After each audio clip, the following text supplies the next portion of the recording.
que en fait, attends, je suis en train d'essayer de faire des trucs. Non, merde. Alors bonjour à tous, donc le webinaire est censé commencer à 11 h, on va encore attendre 1 à 2 petites minutes avant de commencer que tous les participants puissent nous rejoindre.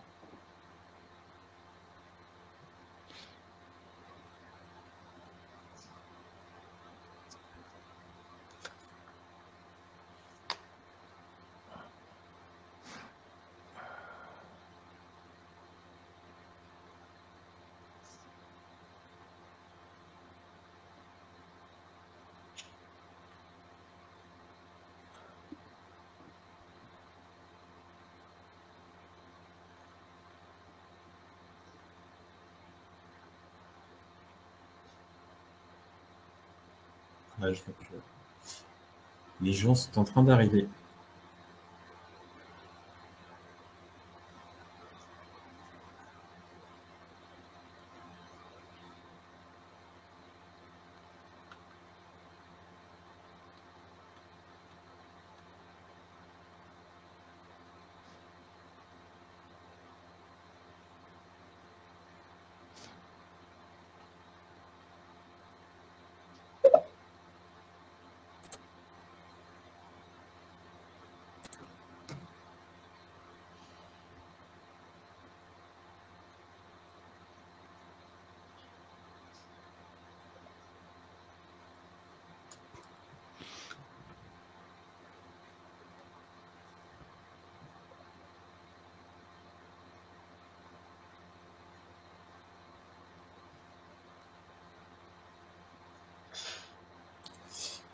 Karen, Eric, je vous propose qu'on commence du coup. Oui, oui, oui. Allez, donc bonjour à toutes et à tous, donc Nicolas Guy, donc responsable marketing de Flowline. Comme vous avez pu vous en apercevoir, donc je remplace en dernière minute donc Fabrice Samou pour lancer ce webinaire.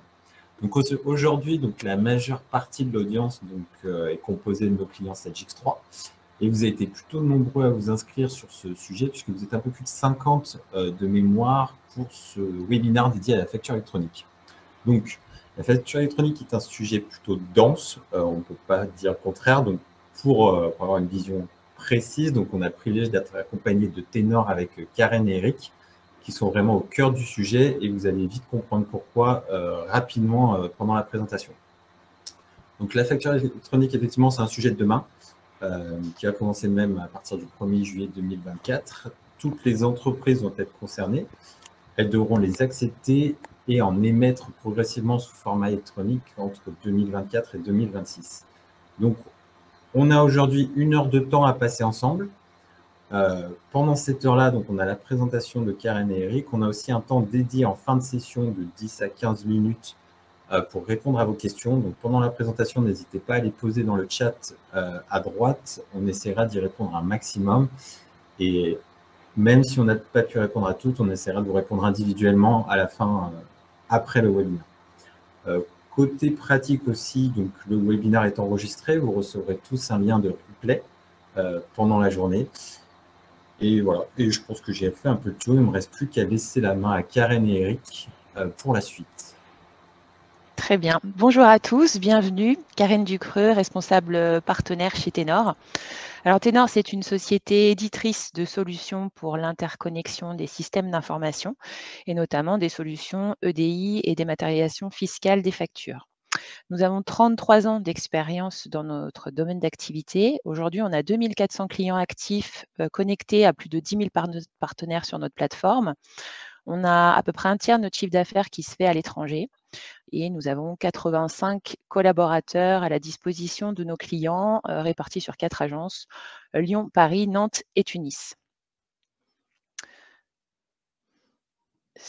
Merci. Nous sommes membres actifs de différentes associations et on participe à des groupes de travail. Notre solution de dématérialisation fiscale des factures est certifiée auprès de GS1. Eric, qui va nous faire la présentation aujourd'hui, participe au groupe de travail sur l'article 153 de la loi de finances 2020 avec la FNFE. Nous faisons toutes les formations EDI en automobile pour Galia, donc Galia qui est l'association qui met en place tous les standards de l'automobile. Et on travaille aussi avec Odette, qui est l'équivalent de Galia, mais au niveau européen.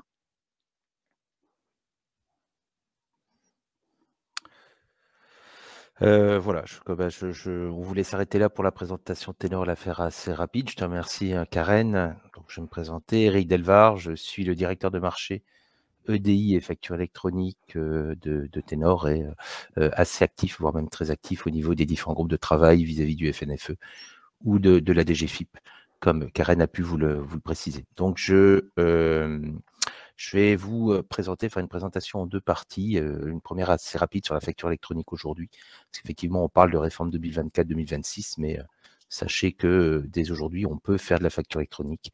Et ça fait déjà même quelques années que des sociétés ont mis en place des systèmes de facture électronique avec leurs clients ou leurs fournisseurs.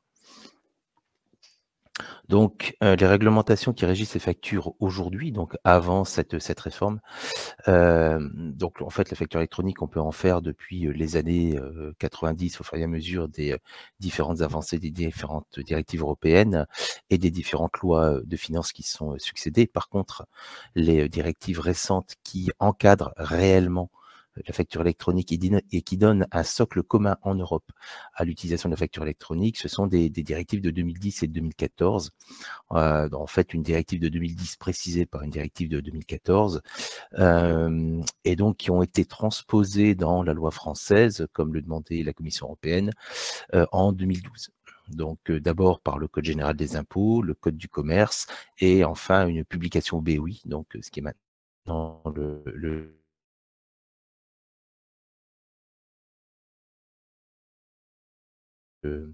le bofion des différents textes. Donc sachez qu'aujourd'hui, effectivement, en Europe et en France en particulier, donc en Europe, on doit obéir aux directives 2010 et en France, à la transposition dans le Code général des impôts. Vous verrez un peu plus tard, il s'agit du CGI, du code de l'article 289 du CGI et d'un code et d'un article du BOFIP au nom imprononçable parce qu'il est rallonge. Mais voilà, je ne vous demande pas de le retenir. Donc, la facture électronique, suivant ces directives et suivant la transposition dans la loi française, n'opère plus de différence entre une facture électronique et une facture papier en termes de recevabilité. D'accord? Donc, une facture électronique, elle est définie aujourd'hui, et d'après la loi française, comme une facture qui n'est jamais imprimée. Donc ça, c'est assez important, du moins à des fins légales. Et elle doit donc transiter uniquement sur un média électronique. À partir du moment où une facture EDI est doublée d'une facture papier, on ne parle plus de facture électronique et c'est le papier qui fait foi. D'accord? Donc, facture électronique, facture dématérialisée, facture électronique. En fait, le terme dématérialisé est impropre puisqu'une facture électronique ne doit jamais être dématérialisée.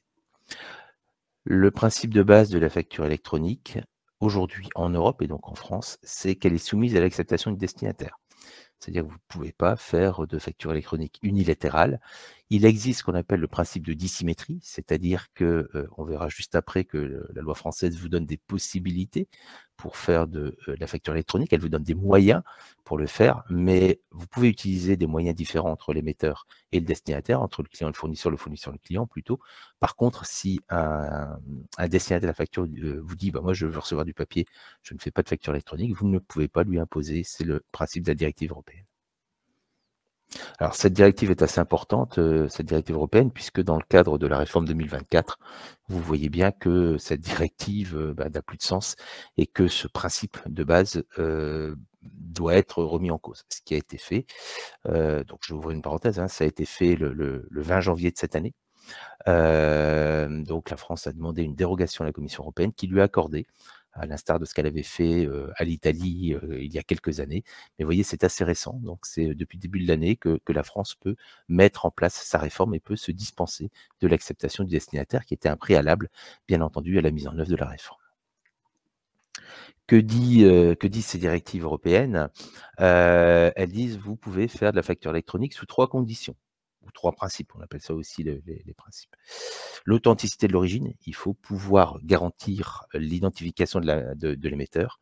L'intégrité, il faut faire en sorte qu'aucune modification ne puisse être apportée à la facture de son émission jusqu'à sa fin de conservation. On verra que c'est généralement 10 ans qui sont demandés. Donc, ça veut dire on peut l'éditer, mais on ne peut pas la modifier, on ne peut pas la supprimer, bien entendu. Et il faut faire en sorte Il faut s'assurer que tous les moyens sont mis en œuvre pour éviter justement de perdre cette intégrité. Troisième principe, la lisibilité. Une facture doit pouvoir, à la demande d'un vérificateur, être lue sans difficulté sur papier ou sur écran. Je dis bien sur papier ou sur écran, l'un ou l'autre. Enfin, il n'est pas d'ailleurs obligatoire de devoir imprimer, parce que j'ai eu la question il n'y a pas longtemps, imprimer une facture à la demande d'un vérificateur. Si il en dispose sur écran, ça peut totalement suffire. J'ai parlé des 2 directives européennes, leur transposition, donc voici les articles correspondants, donc l'article 289 du CGI et le fameux BOI TVA déclat 30 20 30 10, pour ça je vous disais c'est un petit peu rallonge, voilà, peu importe. Sachez que ces articles du CGI, notamment l'article 289, ne sont pas remis en cause par l'ordonnance. C'est-à-dire qu'en pratique, les directives européennes et leur application, leur transposition, aujourd'hui ne sont pas remis en cause. C'est assez important. L'ordonnance, on verra, hein, qui définit et précise la mise en œuvre de la réforme, vient rajouter des conditions, vient rajouter des choses aujourd'hui à l'article 289, mais ne vient pas le modifier en profondeur, sauf effectivement l'acceptation du destinataire, on en a parlé précédemment. En résumé, aujourd'hui, la facture préalable, acceptation du destinataire, nous l'avons vu. Les 3 principes, authenticité, intégrité du contenu, lisibilité de la facture, les 3 principes européens, leur transposition dans l'article 289 du CGI. Donc, comment aujourd'hui c'est mis en pratique réellement au niveau de la loi française, hein, il faut voir que les directives européennes donnaient les principes et donnaient toute liberté aux pays pour les transposer de manière pratique pays par pays. Hein, donc, il y a certains pays qui ont choisi uniquement, on verra la piste d'audit fiable, d'autres qui ont choisi uniquement la signature.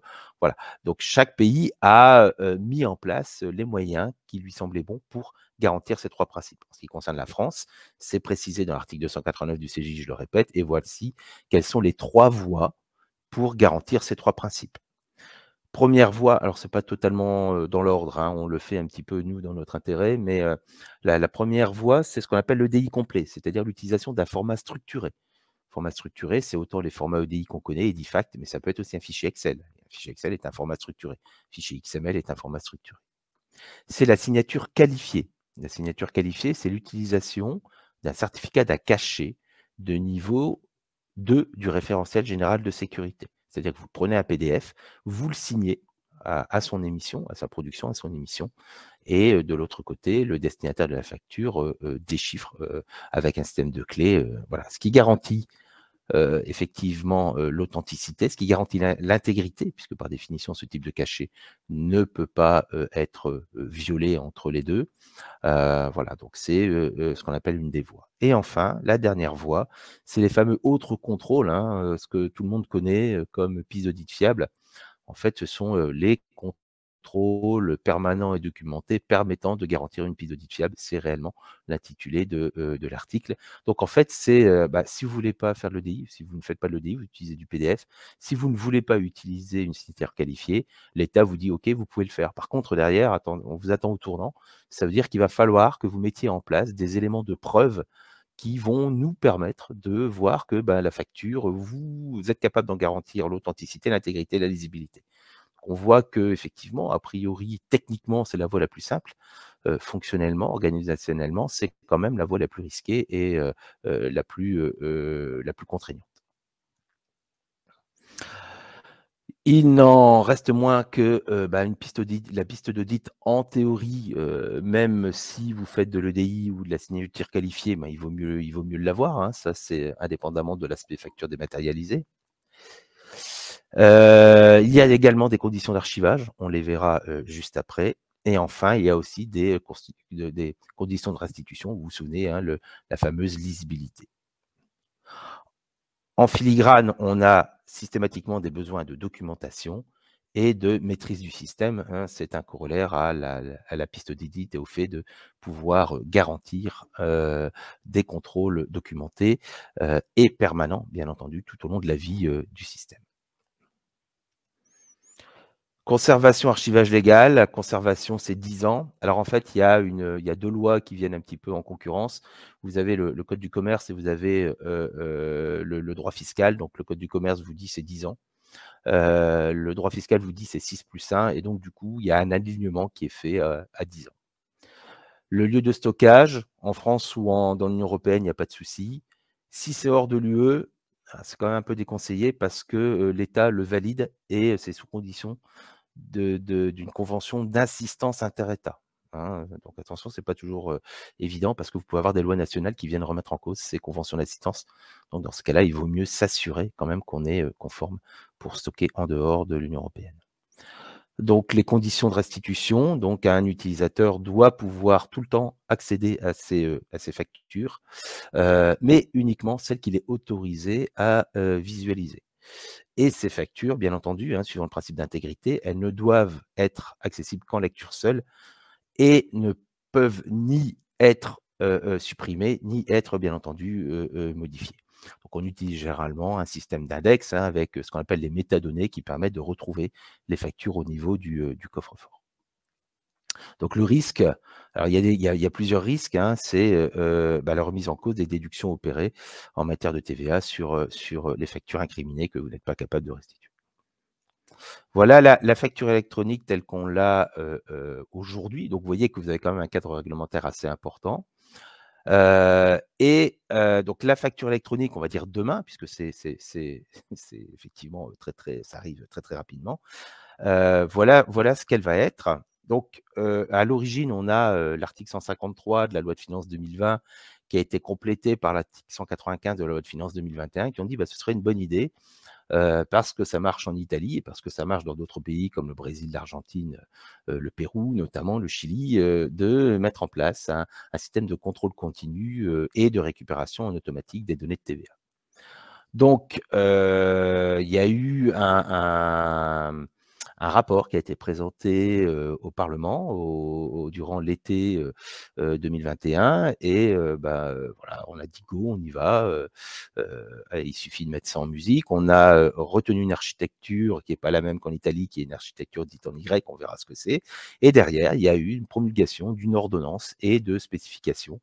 Donc une ordonnance qui est sortie le 15 septembre 2021, donc vous voyez c'est assez récent, qui a dit voilà comment on va fonctionner, on va avoir une architecture en Y, on va avoir besoin de e-invoicing, de e-reporting, et tout ça va être précisé dans des spécifications qui sont sorties à la fin du même mois. Voilà, donc on va voir un peu le calendrier, enfin vous l'avez déjà un petit peu ici. Tout ça est effectivement précisé dans cette ordonnance et les modalités de mise en œuvre, les formats et autres sont précisés dans les spécifications. Donc le périmètre, lui aussi, hein, régi par cette fameuse ordonnance du 15 septembre. Donc aujourd'hui, on fait déjà, vous utilisez peut-être déjà Chorus Pro, hein, donc pour du B2J. Donc vous êtes obligé d'utiliser de Chorus Pro et d'envoyer vos factures à l'État via Chorus Pro. Et là, on a une extension de la facture électronique au B2B. Hein, donc attention, c'est bien le B2B domestique. C'est la France, puisqu'on ne va pas demander à nos partenaires européens, voire internationaux, de rendre la facture obligatoire et de dématérialiser leur facture. Donc, le e-invoicing et la facture électronique obligatoire, c'est bien pour du B2B en France, donc pour les transactions domestiques. Néanmoins, il y a pas mal d'opérations qui échappent à l'œil de l'État. C'est tout ce qui est facture B2B internationale et c'est aussi tout ce qui est B2C.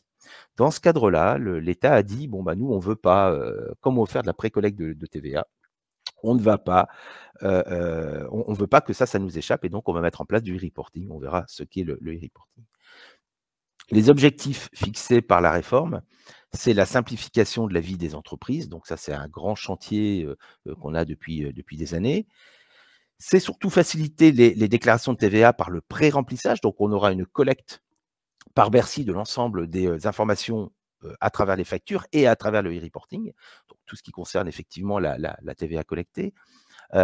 C'est une amélioration, bien entendu, de la détection de la fraude. Donc, suivant les chiffres, on a entre 13, 17 ou 21 milliards d'euros qui échappent de TVA, qui échappent à l'État. Et ça, l'État veut mettre la main dessus. Donc, ce sera un des moyens pour détecter effectivement cette fraude.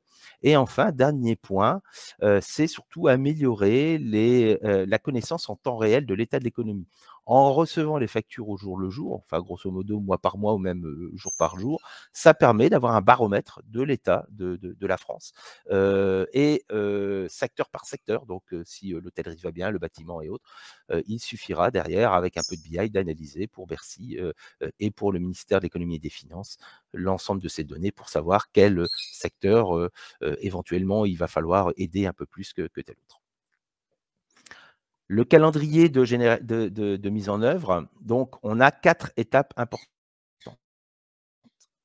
La première étape, alors 3 dates et 4 étapes. Donc la première date, c'est le 1er juillet 2024, avec une première étape qui est l'obligation pour tout le monde de recevoir des factures électroniques. Interdiction de s'échapper, tout le monde doit être en capacité de recevoir des factures électroniques. Pour cette même date, les grandes entreprises devront être aussi en capacité d'émettre des factures électroniques. 1er janvier 2025, 6 mois plus tard, obligation d'émettre pour les ETI. Et enfin, 1er janvier 2026, un an plus tard, obligation d'émettre pour tout le monde, c'est-à-dire les PME en plus et les TPE. Voilà, donc vous retenez 3 dates, 4 étapes, 3 dates très importantes. Hein, elles vous concernent directement suivant la taille de votre entreprise. Le principe, la réforme s'appuie sur 2 mesures. Il y a un petit graphique, je ne vais pas passer beaucoup de temps, il y a un petit graphique derrière qui résume un peu mieux. Invoicing, facturation électronique obligatoire avec des données structurées. On continue à le transmettre au client, mais on en transmet une copie ou un extract à l'administration. Et le e-reporting, déclaration sur la TVA relative aux ventes et également au paiement. D'accord. Donc, pour le invoicing, ça va se traduire par la mise en œuvre d'une plateforme nationale de l'État, un équivalent de Chorus Pro, qu'on appellera le portail public de facturation, qui collectera effectivement les éléments de invoicing, mais également les éléments de e-reporting que l'administration fiscale ne recevra pas à travers les factures. Et donc, il faudra faire du e-reporting, collecter toute la partie facture B2B international et toute la partie B2C pour en faire du e-reporting et l'envoyer à ce même portail public de facturation. La différence invoicing e-reporting, donc le invoicing, facture électronique adressée directement au client, ce que vous faites aujourd'hui, plus une copie ou les données obligatoires, il y a une 50aine de données, à transmettre à la volée à l'administration fiscale. Donc, le e-reporting, voilà, la facture ou la facture continue à être échangée comme aujourd'hui, ou alors il n'y a pas de facture. Hein, dans le cas des tickets de caisse, il n'y a pas de facture. Par contre, des transactions envoyées périodiquement au format électronique à l'administration fiscale. Voilà aujourd'hui invoicing, e-reporting, quels sont les deux pans, on va dire, de la réforme. Donc, là, vous avez un petit graphique. Donc, en orange, vous avez effectivement toute la partie invoicing. En noir, vous avez toute la partie e-reporting. Donc, vous voyez effectivement en France, B2B domestique, les ventes B2B domestiques, la facturation électronique et des statuts. Et par contre, tout ce qui est sujet aux transactions de e-reporting, c'est tout ce qui est export B2B. Tout ce qui est achat intra-UE, service extra-UE, et également, c'est assez important, des données de paiement. Des petites choses, une petite parenthèse, attention, la notion d'original fiscal disparaît, elle était déjà extrêmement floue, les comptables se battaient avec Bercy, Bercy ne savait pas répondre. Là, maintenant, on a une réponse, enfin. Donc, aujourd'hui, un original fiscal, en fait, hein, l'existence d'une facture électronique, c'est la facture générée dans un des formats du socle qui est demandé, qui est accepté par l'État français. Avant, une facture, tout le temps qu'elle n'est pas générée dans le format accepté par Bercy, elle n'a pas d'existence légale. Et donc, le producteur du premier format électronique accepté par Bercy est celui donc, qui la conserve et l'archive, ou il peut d'ailleurs en déléguer le droit. À quoi ça ressemble? On a parlé de la plateforme publique ou du portail public de facturation. il y a toujours les fournisseurs, des acheteurs, hein, ça ne va pas changer. Donc, le PPF qui est connecté à l'administration fiscale. Et on a aujourd'hui, on va dire, 2 grands acteurs, 3 acteurs, un qui est assez flou, mais 2 grands acteurs qui vont pouvoir s'échanger les données. Donc, bien entendu, il y a le portail public de facturation et il y a ce qu'on appelle des PDP, hein, qui vont être des plateformes de dématérialisation partenaires qui vont avoir le droit de communiquer avec ce PPF, qui vont pouvoir échanger les formats acceptés par le PPF, donc les factures électroniques, donc qui vont être connectés avec ce PPF, mais qui vont également être connectés entre elles. Donc, il sera impossible de communiquer entre un client et un fournisseur sans passer soit par le PPF, soit par une PDP, donc une plateforme de dématérialisation partenaire. Elles seules auront l'autorisation et la capacité de discuter avec le PPF et avec une autre PDP. Ça, c'est assez important. On parlait tout à l'heure de schéma en Y, hein, contrairement à l'Italie. L'Italie, en fait, vous êtes une société, vous adressez directement au SDI italien. Voilà, c'est ce qu'on appelle un schéma en V. Là, on passe par des PDP, hein, et on conserve la relation directe entre un client et un fournisseur, entre un fournisseur et un acheteur, entre un émetteur et un destinataire, ils peuvent continuer à se parler. Et là où c'est important, ils peuvent continuer à se parler, notamment en EDIFACT, comme ils faisaient avant. Donc, le but de Bercy a été de ne pas casser les écosystèmes qui sont en place, mais simplement de rajouter une couche à travers le PPF et à travers l'envoi de la copie de la facture, hein, si on reste sur le invoicing, au PPF. Pour info, le PPF a un petit peu évolué et aujourd'hui peut se positionner comme une PDP à service réduit. Très important parce qu'il y a des choses que le PPF ne fera pas, notamment on parlait d'EDIFACT.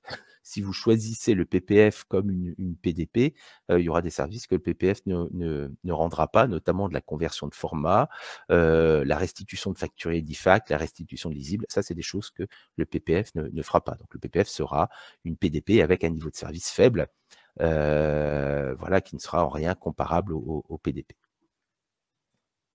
En pratique, les PDP, vous voyez le rôle important qu'elles jouent, hein, donc ces PDP seront auditées, elles seront immatriculées pour 3 ans, renouvelables, et elles auront un cahier des charges qu'on est en train de bâtir, mais dont on connaît déjà les contours.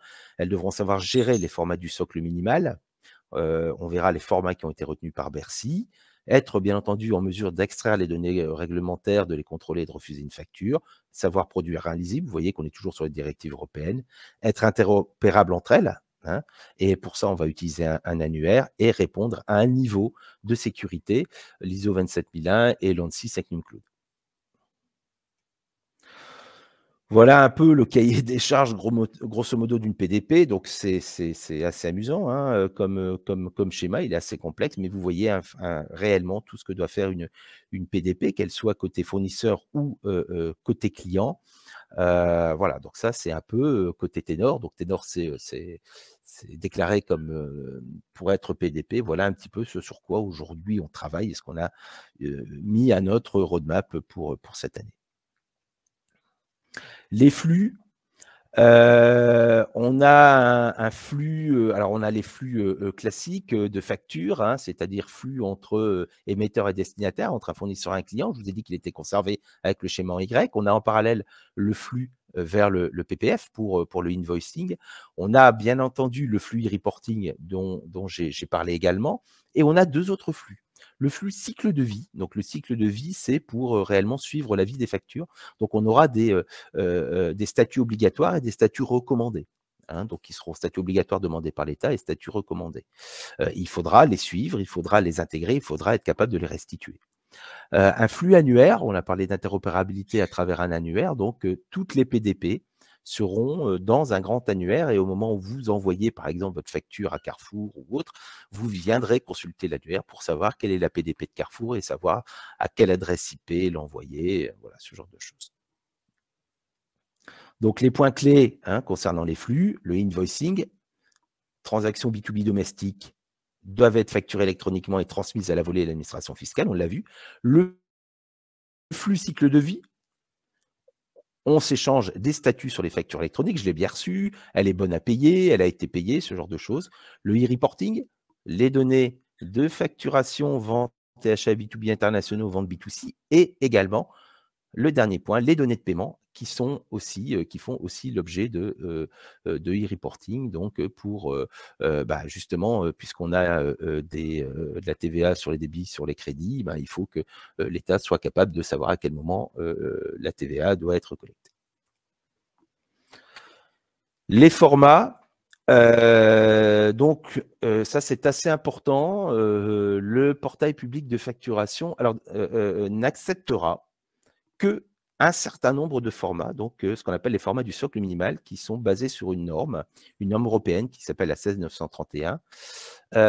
Et donc les 3 formats qui sont acceptés aujourd'hui sont l'UBL, le CFACT C2XML et FactureX. Alors, c'est très important de connaître ces 3 formats parce que, comme je vous l'ai dit tout à l'heure, la facture originale,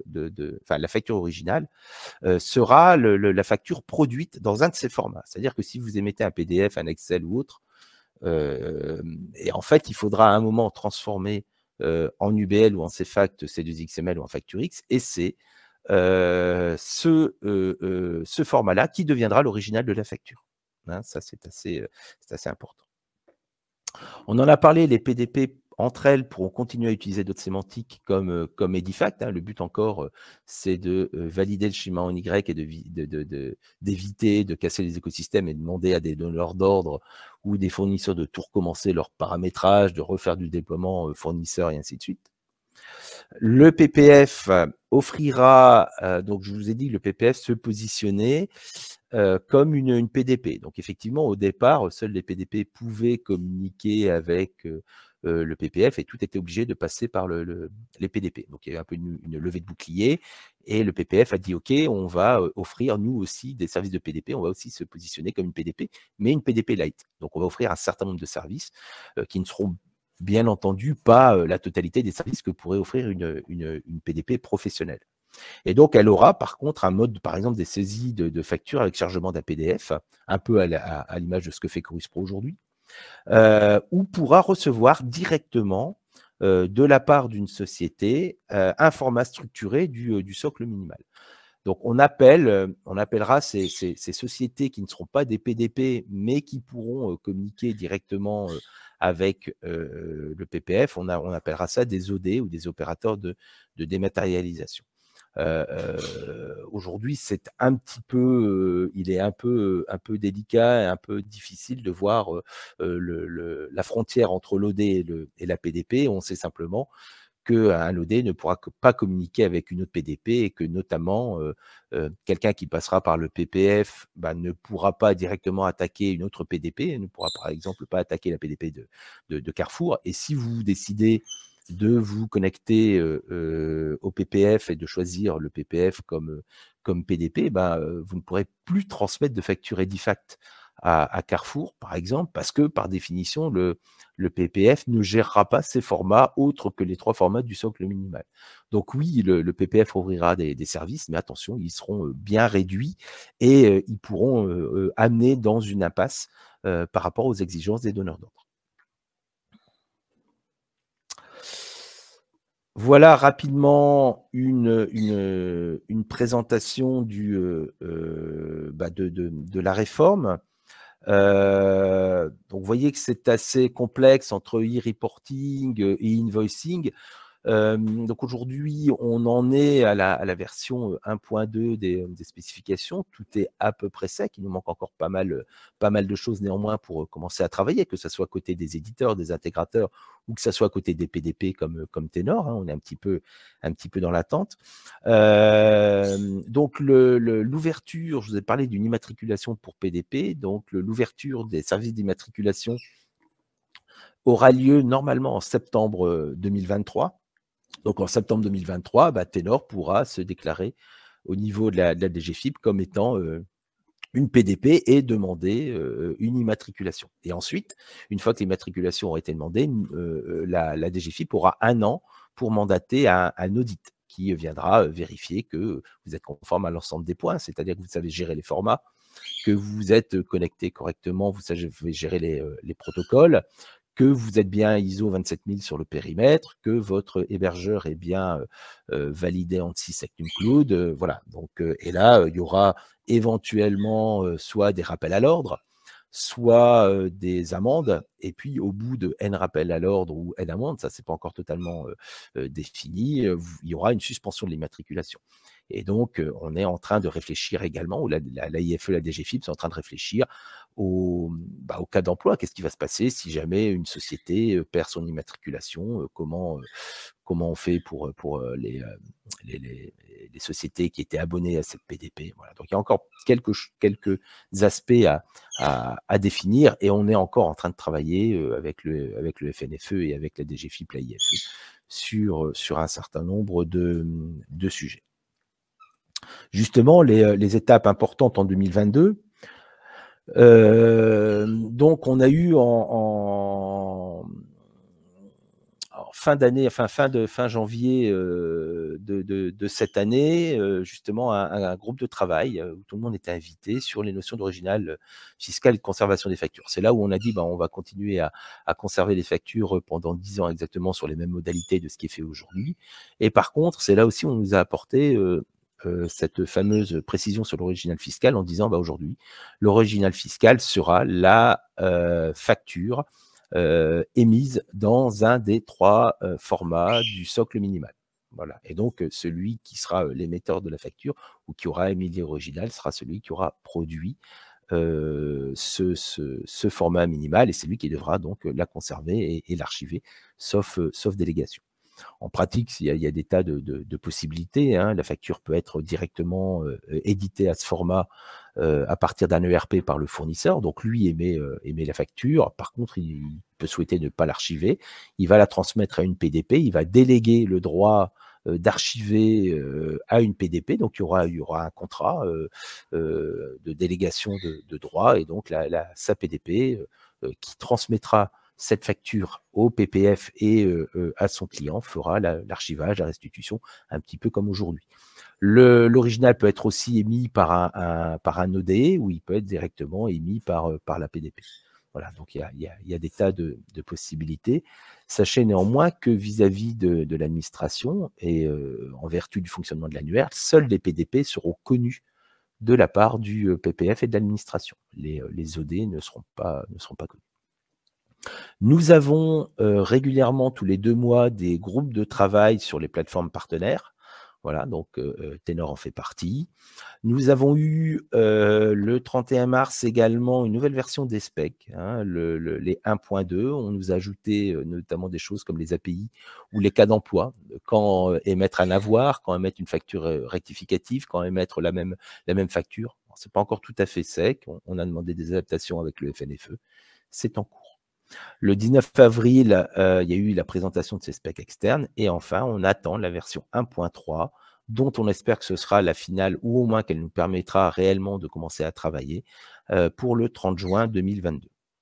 Voilà, je vous ai mis des documents de référence, notamment avec les specs externes, ainsi que l'adresse où vous pouvez visualiser, récupérer, télécharger l'ordonnance du 15 septembre 2021.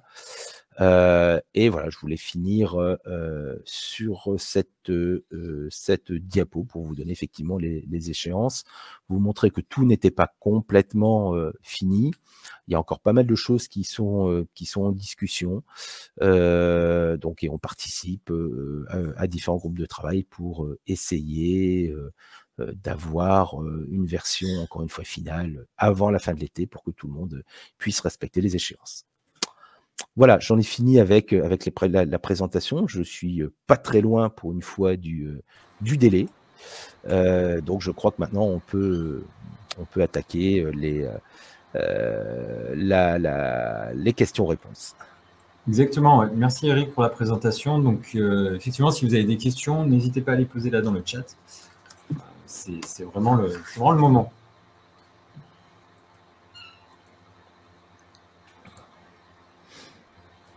Sinon c'était plutôt clair, donc tant mieux Eric.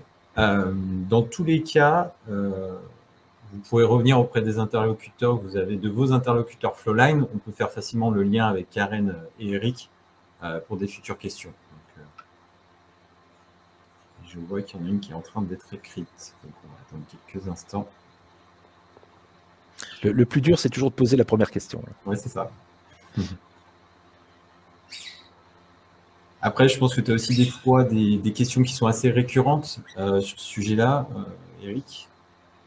Alors, en fait, aujourd'hui, pour être honnête, la question ou le point, on va dire, le plus nébuleux dans la réforme, c'est autour du e-reporting. C'est pour le e-reporting parce que le e-reporting est quelque chose de totalement nouveau. Autant le invoicing, comme j'ai dit, on en fait depuis des années et on en fait dans le même cadre ou pas très loin depuis 2012. Autant le reporting est quelque chose qui est complètement nouveau. Et c'est là où l'impact au niveau des éditeurs, des intégrateurs va être extrêmement fort. Alors, à notre niveau, au niveau des PDP, voilà, on est plutôt les plombiers hein, dans le lot. Donc, nous, on va recevoir des formats, on va les transmettre. Par contre, savoir ce qu'il faut transmettre, comment les récupérer et autres, ça, c'est réellement du boulot des éditeurs, c'est réellement du boulot des intégrateurs. Et c'est là surtout que réside la difficulté. C'est là aussi que les specs sont peut-être les moins clairs, hein, puisque comme c'est quelque chose de relativement neuf, bah, l'État tâtonne aussi un petit peu. Et c'est là-dessus qu'avec le FNFE, on a le plus d'inquiétude aujourd'hui. Alors, je suis en train de lire la question. Ouais. Le B2C est obligatoire à partir de quand? Alors, en fait, c'est le même calendrier pour le B2B, pour le invoicing et pour le e-reporting. C'est-à-dire qu'en fonction de la taille de votre entreprise, vous serez concerné soit au 1er juillet 2024, soit au 1er janvier 2025, soit au 1er janvier 2026. Donc là, ça va dépendre effectivement si vous êtes classé dans la catégorie des grandes entreprises, des ETI ou des PME et TPE. Donc cette classification, je crois qu'on peut la retrouver assez rapidement. Je l'avais utilisée d'ailleurs dans un... c'est la même que pour Chorus Pro. Hein. Vous la retrouvez... attendez, je vais essayer de la retrouver. Segmentation. Donc, les PME, c'est en dessous de 250 personnes et chiffre d'affaires en dessous de 50 millions. Donc là, c'est 2026. Les ETI, c'est au-dessus de 5000 personnes et chiffre d'affaires en dessous d'1,5 milliard d'euros. Là, c'est 2025. Et tout ce qui est au-dessus, c'est 2024. Voilà. Et là, encore une fois, invoicing et reporting, même combat, ce sont les mêmes dates. Ok. Alors, on a une autre question qui est liée à Sage. Donc, effectivement, que prévoit Sage dans X3 pour gérer ces nouveautés? Là, c'est assez particulier. Donc, cette question, on la prend et effectivement, c'est le customer care de Flowline qui va revenir vers vous pour vous donner dans les détails tout niveau d'information lié à X3. Après aussi, peut-être avec des questions qui sont récurrentes, peut-être liées au PDF aussi. Alors, le PDF, on dit souvent c'est la mort du PDF ou c'est la mort de la LADRAD et autres. Il est clair que le PDF ne pourra plus être envoyé, être échangé entre un client et un fournisseur. Ça, c'est une certitude. Hein, puisque entre un client et un fournisseur, on passera généralement par les PDP et que ce format de PDF ne sera plus accepté, puisque seuls les formats structurés seront acceptés. Par contre, un PDF, vous pourrez toujours émettre un PDF et puis, si vous avez choisi le portail public de facturation comme PDP, vous pourrez prendre votre PDF, l'uploader sur le PPF et par contre remplir les métadatas, les métadonnées à la main. C'est long, c'est fastidieux. Si vous avez un flow incessant ou un grand volume de facturation, autant dire que le PPF, il a plus que du plomb dans l'aile. Après, deuxième solution, vous émettez du PDF, vous pouvez utiliser un opérateur de dématérialisation ou une PDP pour vous faire la transformation dans un des 3 formats du socle minimal. Donc, ce sera votre opérateur de dématérialisation ou votre PDP qui produira l'original de la facture. Vous pourrez continuer à lui envoyer du PDF, lui produira l'original de la facture, il l'archivera et il transmettra à votre client le format structuré et une copie au PPF. Donc, le PDF, il n'est pas mort en tant que tel, il est mort en tant que média d'échange entre 2 sociétés. Ok. Je vais faire aussi une petite parenthèse. Aujourd'hui, j'imagine que les éditeurs sont en train de faire évoluer le PDF pour plutôt inclure le FactureX. Donc, il faut savoir que le FactureX, c'est ce qu'on appelle un PDF mixte, Il s'agit d'un PDF qui va inclure dedans des données XML. Et là, par contre, ce FactureX, lui, il est accepté par l'État, puisqu'il y a une partie structurée dedans. Alors, en fait, c'est assez simple à faire. C'est un PDF classique et à l'intérieur, vous avez encapsulé un message XML qui reprend les données. Donc, vous avez plusieurs profils. Vous avez un profil, on va dire, basique qui reprend les métadonnées en tête, pied de page. Et puis, vous avez un profil un peu plus complet qui va comprendre les lignes. Et donc, il est possible de produire de manière industrielle ces FactureX. Et je crois que c'est réellement une direction vers laquelle l'ensemble des éditeurs sont en train d'aller, c'est-à-dire produire un FactureX, ce qui fait que là, directement, l'émetteur de la facture, s'il est capable de produire un FactureX, produira l'original. Alors après, effectivement, il l'enverra comme il veut via une PDP ou en choisissant le PPF comme PDP, mais en tout cas, il y a cette possibilité. Et je crois que le PDF, hein, même si je viens de vous dire qu'il ne mourrait pas, mais le PDF tel qu'il est aujourd'hui va naturellement être amené à disparaître au profit du FactureX. D'accord. On a une question qui vient d'arriver. Alors, quelles obligations d'archivage pour le client si le fournisseur conserve 10 ans le document? Et ce sont les mêmes.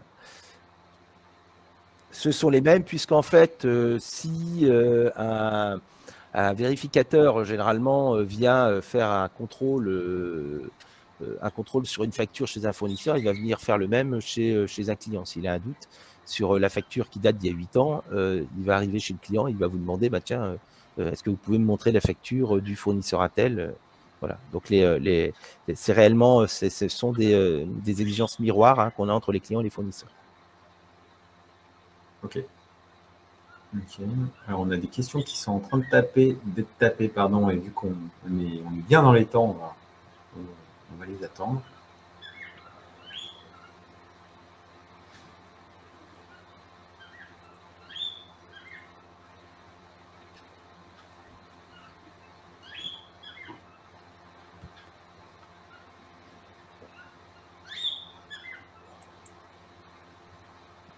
Juste en attendant, pour revenir via X3, vraiment ce webinaire, on l'a voulu à un niveau informationnel lié à la facture électronique.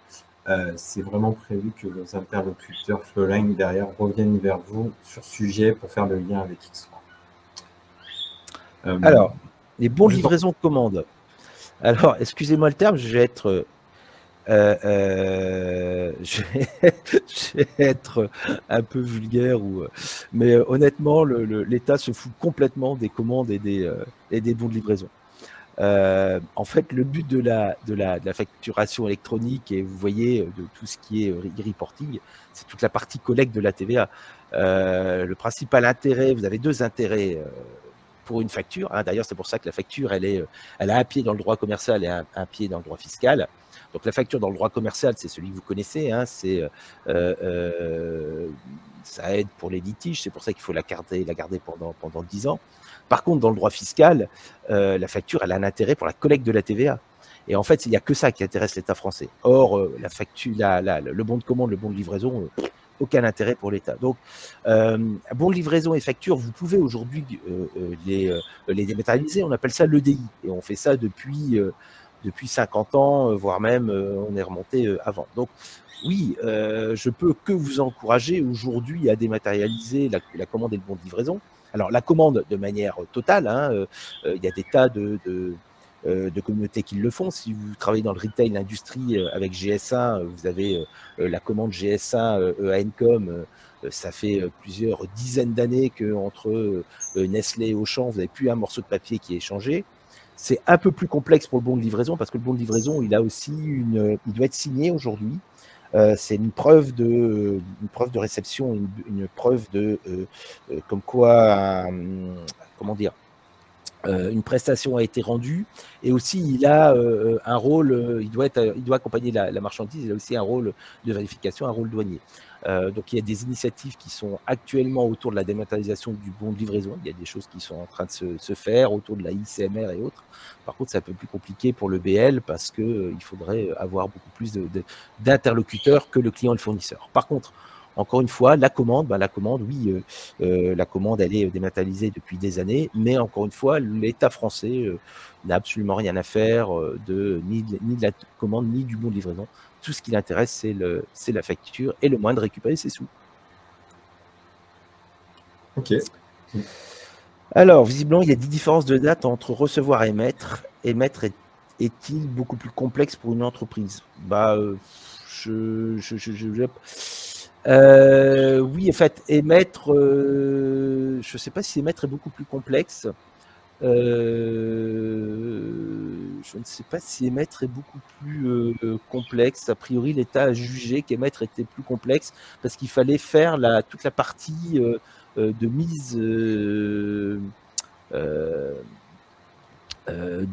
mise en forme, effectivement. Après, dans l'architecture qu'on a actuellement, qui va passer par des PDP, l'ensemble de ces services de conversion de format seront réalisés par des PDP. Donc, normalement, on devrait avoir exactement la même chose entre l'émission et les réceptions. Ce n'est pas le cas au niveau du calendrier.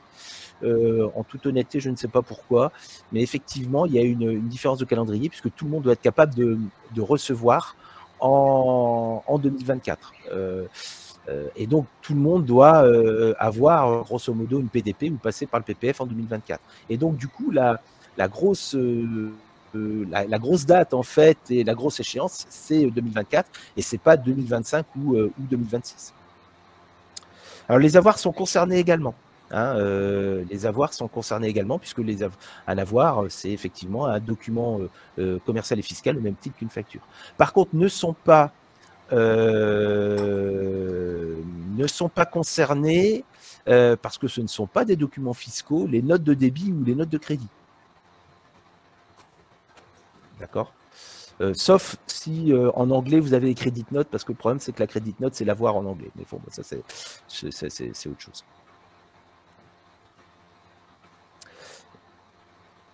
Alors, juste une petite question pratique, effectivement, on pourra communiquer le PowerPoint, ta présentation, Eric, aux différents participants.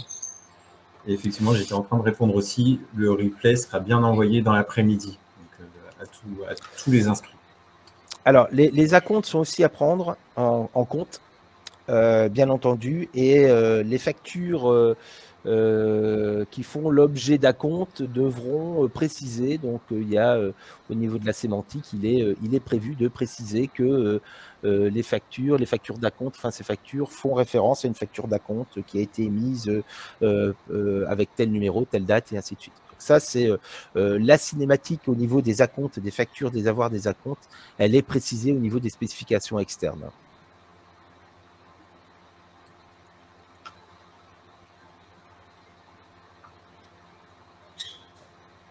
Donc, on a un lien avec les acomptes sur la nouvelle question. Alors, on doit faire une facture d'acompte spécialement. Oui, en fait, il faut faire une facture d'acompte et derrière faire référence à la facture d'acompte dans la facture rectificative. Enfin, dans la facture rectificative, dans la facture finale. Ok.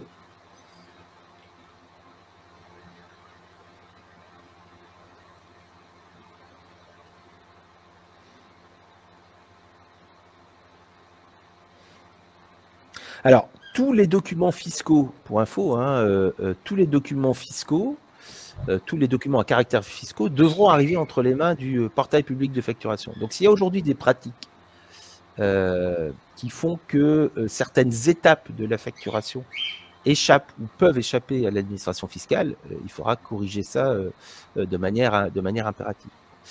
Donc, si vous envoyez... alors ça, c'est à préciser au niveau des cas d'emploi. Je vous avoue que je ne connais pas l'ensemble des cas d'emploi. Mais en fait, le principe est que l'administration fiscale devra remonter, on parlait tout à l'heure de pistes d'audit, c'est renforcé aujourd'hui et lors des dernières réunions avec la DGFiP, ils ont bien mis l'accent dessus. Donc, la piste d'audit, ils sont en train de regarder l'ensemble des éléments qui concourent à la piste d'audit. Et donc, clairement, aujourd'hui, si vous envoyez une facture et si derrière il y a un acompte, il faudra qu'ils aient vu l'acompte avant et qu'ils aient vu le document qui va indiquer, spécifier l'acompte. Ok, on peut peut-être en prendre une dernière.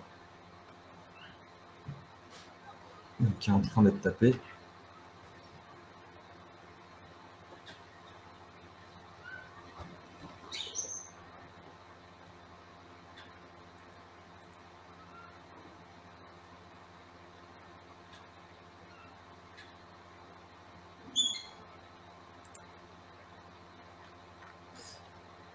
Ah, alors réexpliquer le e-reporting. Donc le e-reporting, comme je vous l'ai dit, aujourd'hui la facture électronique ne concerne que les transactions B2B dites domestiques, hein, c'est-à-dire les factures B2B, les factures entre deux sociétés françaises. Donc l'État français rend la facturation obligatoire entre les entreprises françaises, c'est-à-dire que à partir de ce moment-là, toutes les factures B2B qui seront échangées entre deux entreprises françaises, puisqu'il faut en envoyer une copie à l'administration via le portail public de facturation, l'État français en aura une visu et donc pourra anticiper la collecte de TVA et voir combien ont été facturés en TTC, hors taxes et autres. Donc pour ça, ils ont une visu complète, ils récupèrent les données, ils ont une visu complète sur ce qui se passe. Vous voyez néanmoins qu'aujourd'hui, y a pas mal de choses qui échapperaient, si on ne faisait que du invoicing, qui échapperait à l'œil de Bercy. C'est tout ce qui est vente avec facture à l'international, vente achat avec facture à l'international, c'est tout ce qui est vente à des particuliers, les Leroy Merlin, Carrefour ou autres, quand ils vous vendent quelque chose. Et c'est aussi toutes les ventes des Amazon et autres avec ou sans facture. Alors, dans l'occurrence, avec facture. Donc, tout ça, ça échappe à l'e-invoicing, puisque vous, en tant que particulier, ce qu'on appelle le B2C, vous, en tant que particulier, voilà, vous ne recevez pas de facture, vous ne faites pas systématiquement de facture et vous n'êtes pas une entreprise. Néanmoins, Bercy veut avoir l'ensemble de ces données de facturation des entreprises. Et pour ça, elle leur demande de collecter l'ensemble des données, l'ensemble des opérations qui ont été faites, hein, le ticket de caisse quand vous allez chez Carrefour, la facture Amazon quand vous commandez chez Amazon, tout ça devrait être collecté par Carrefour Amazon de manière régulière et devrait être envoyé exactement sous la même forme que le invoicing. Un fichier UBL XML devrait être envoyé à l'administration fiscale. Donc, il faudra, pour Amazon, collecter l'ensemble de ces factures clients, en faire un fichier récapitulatif et l'envoyer soit via une PDP, soit directement à l'administration fiscale. Il faudra, pour Carrefour, faire la collecte de ces aides de caisse tous les jours voilà, et l'envoyer, alors on n'a pas encore la fréquence, mais on imagine tous les 10 jours, à l'administration fiscale. Donc, ils récupèrent les aides de caisse, ils en font un fichier XML UBL et ils envoient à l'administration fiscale. Ça, c'est le e-reporting sur les ventes pour le B2C. D'accord?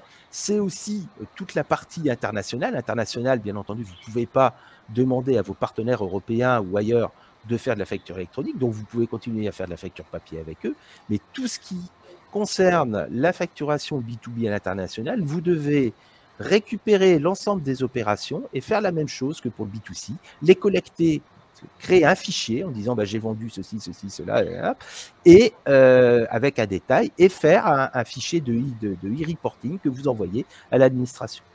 D'accord? Donc ça, c'est réellement la portée du e-reporting. Vous avez aussi la partie paiement, hein, c'est-à-dire qu'en fait, Bercy veut recevoir l'information sur les paiements qui ont été effectués sur les factures. Donc ça, c'est une autre partie effectivement du reporting. Donc voilà la portée aujourd'hui du reporting. Ok, merci beaucoup Eric. On est à 11h59, donc on est très très bien, on avait dit 1 heure maximum. Déjà, je voulais vous remercier, vous deux, Karen et Eric, pour avoir pris le temps sur les réunions de préparation et du coup ce webinaire. Pour nos clients, il est prévu qu'on fasse d'autres événements avec vous, donc sur lesquels on communiquera bientôt. Je veux aussi remercier du coup nos clients qui ont participé et encore vous dire, voilà, vous allez bientôt recevoir le replay dans l'après-midi. Merci à tous.